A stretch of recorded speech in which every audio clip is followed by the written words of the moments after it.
अस्सलाम वालेकुम नाजरीन, मोहम्मद इमरान एडवोकेट बात कर रहा हूँ। नाजरीन, आज की हमारी वीडियो का मौजू होगा कि इंटरपोल क्या चीज़ है। आपने बहुत दफ़ा किताबों में, अखबारात में, टीवी पे, सोशल मीडिया पे आपने इंटरपोल का नाम सुना होगा। तो आज मैं मुख्तसरन इस बारे में आपको बताऊंगा कि ये जो इंटरपोल है ये क्या होता है, किस फोर्स का नाम है, इसके मकासद क्या हैं। तो आज इस बारे में आगाही दूंगा। नाजरीन, ये जो मेरी वीडियोस हैं बिलखसूस जो हैं, ये हैं लीगल इश्यूज़ के मतलब। जैसे आप को कोई कानूनी मसला है, प्रॉपर्टी का काम करते हैं, रजिस्ट्री के मतलब कोई मसाइल हैं, तो और बिलअमूम कुछ हम वीडियोस कर लेते हैं करंट अफेयर्स, मुल्की हालात के मतलब भी। तो 10 मिनट निकाल के इन वीडियोस को देखा करें, इंशाल्लाह इनका आपको फ़ायदा होगा। और चैनल को लाजमी सब्सक्राइब करें। तो नाजरीन, आज इंटरपोल पर बात करेंगे कि इंटरपोल है क्या। बहुत से लोगों को वहम है कि इंटरपोल को खुसूसी फोर्स है, फ़ौज का दस्ता है या पुलिस टाइप कोई चीज़ है। तो ये इस तरह की कोई इंटरनेशनल फोर्स है, ऐसा बिल्कुल नहीं है। इंटरपोल के ज़रिए जब कोई एक बंदा एक मुल्क में क्रिमिनल कोई काम करता है और दूसरे मुल्क में भाग जाता है, तो उसको फिर पकड़ा जाता है इंटरपोल के ज़रिए।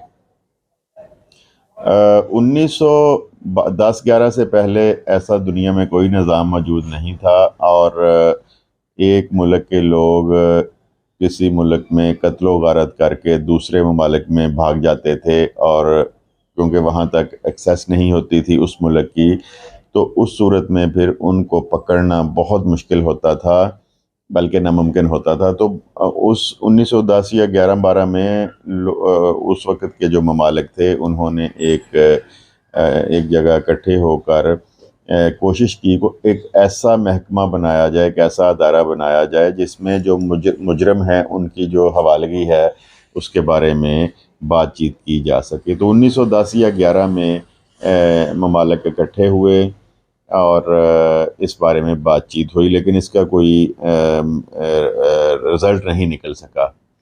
उसके बाद नाजरीन 1923 में फिर दोबारा ये ममालिक इकट्ठे हुए और इंटरनेशनल क्रिमिनल पुलिस ऑर्गेनाइजेशन के नाम से एक ऑर्गेनाइजेशन कायम हुई, और इसमें मुख्तलिफ ममालिक ने आपस में बैठे और कुछ शर्तें इसमें तय हुई कि जो मुल्क इसका हिस्सा बनेंगे वो आपस में जो मुजरम हैं, जो क्रिमिनल लोग हैं, जो मुल्क के पैसे लूट के भागे हुए हैं, उनकी आपस में हवालगी या उनको तलाश करने में वो मदद करेंगे।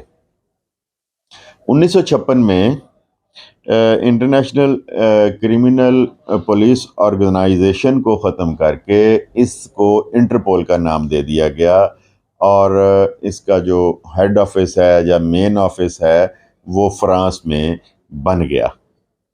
तो इसमें मैं ये वाज़ह कर दूं, जैसे मैंने पहले बताया है, कि ये जो है ये कोई फोर्स नहीं है इंटरपोल, ना ये फ़ौज का नाम है, ना ये को पुलिस पर मुश्तमिल कोई अदारा है। ये एक ऑफिस बना है फ्रांस में, वहाँ पे को फ़र्ज़ कर लें को 50 लोगों का एक स्टाफ है जो मेंबर ममालिक हैं इंटरपोल के।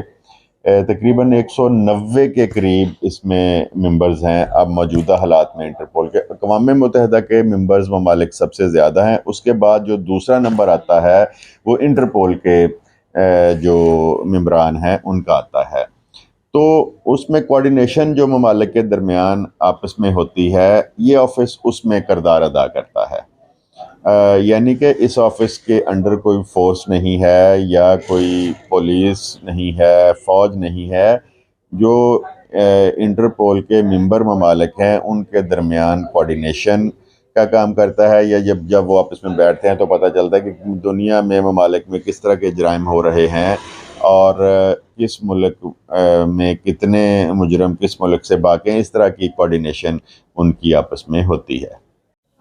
तो नाज़रीन, जैसे मैंने आपको बताया है कि वो हेड ऑफिस एक है, लेकिन हर मुल्क में नेशनल सेंट्रल ब्यूरो के नाम से एक एक महकमा या एक एक अदारा कायम है। पाकिस्तान में भी वो है, इंडिया में भी है, या जितने मेंबर ममालिक हैं उसमें नेशनल सेंट्रल ब्यूरो के नाम से एक अदारा काम कर रहा है। तो उसके तहत फिर ममालिक आपस में एक दूसरे से रब्ता करते हैं कि हमारे मुल्क का फ़लाँ मुजरम आपके मुल्क में आ गया है, और उसमें वो लंबी वीडियो हो जाएगी अगर मैं उस डिटेल में जाऊंगा। उसमें अगर पाकिस्तान से कोई मुजरम भागा है तो उसमें जारी किए जाते हैं, जैसे रेड वारंट है, ब्लू वारंट है, ग्रीन वारंट है, ब्लैक वारंट है। तो मैं रेड के बारे में बता दूं कि रेड वारंट जब जारी किया जाता है तो उसमें मुजरम का अगर हो सके तो फिंगरप्रिंट्स, उसकी तस्वीर, उसका बायोडाटा, जुर्म की तफसील, ये करके दूसरे मुल्क के जो होता है नेशनल सेंट्रल ब्यूरो, उसको भेजा जाता है।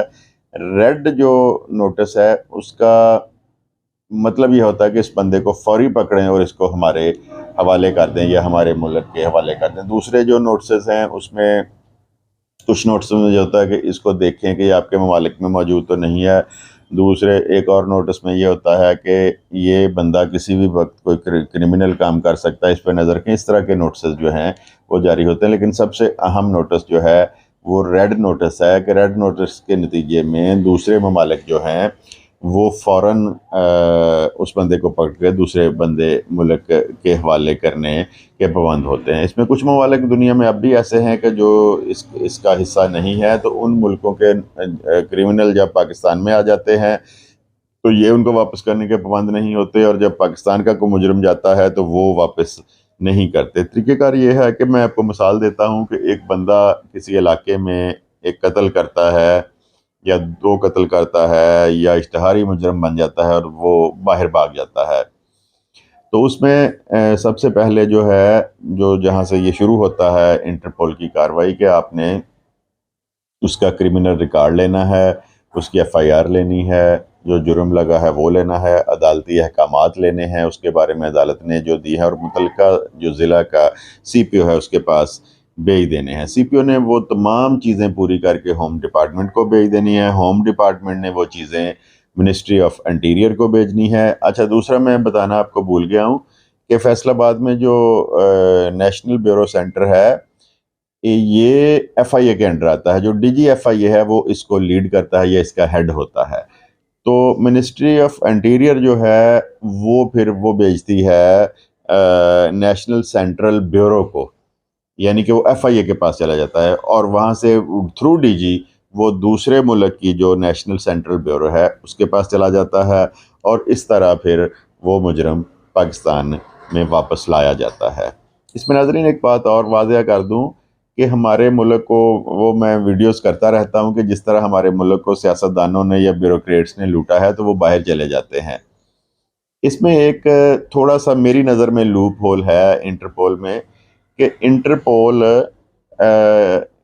जब इस तरह का कोई सियासतदान लूट के भागता है या ब्यूरोक्रेट, तो वो सियासी पनाह की दरख्वास्त करता है। तो जब पाकिस्तान से, मैं पाकिस्तान की मिसाल दे रहा हूँ, पाकिस्तान से वारंट जाते हैं उसके, तो वो इंटरपोल उसमें फिर कहता है कि ये आप सियासी इंतकाम ले रहे हैं।